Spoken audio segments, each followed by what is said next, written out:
Today starts Chapter 3, and our first lesson dealing with Chapter 3, which topic is systems of equations, is being able to classify systems through graphing. So if you recall, a system of equations is two equations that are solved together. For example, we might have, say, x plus y equals 4 and 3x plus 4y equals 12. And you want to be able to solve it to get what your values of x and y are.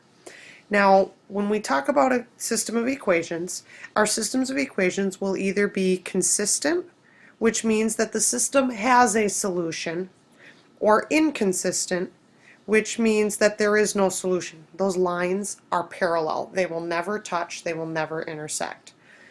Now, if you have a consistent system, then it's either going to be consistent and independent or consistent and dependent.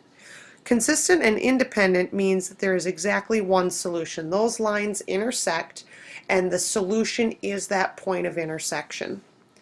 Dependent, on the other hand, means that there is an infinite number of solutions because these lines lie on top of each other and therefore are one and the same line. Now, I've broken this down into a flowchart because I know some of you like flowcharts to kind of give you an idea of what this looks like. Now, the first thing you need to ask yourself is, do they intersect? If yes, then it's consistent.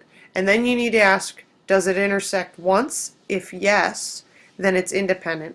If no, then you need to ask, are the lines on top of each other? If they're on top of each other and the answer is yes, then they're dependent. If the answer is no, then you either need to look back and see if it intersects once or not at all, which is where these arrows will mean that we're going to take you back to. Now, if your answer when you said do they intersect is no, that's when they're inconsistent. I realize that is basically the same as what we just said with the definitions, but I wanted to have an opportunity for you to see what it looks like in a flowchart so you know where you need to head. Our next videos will talk about being able to classify these as well as test solutions.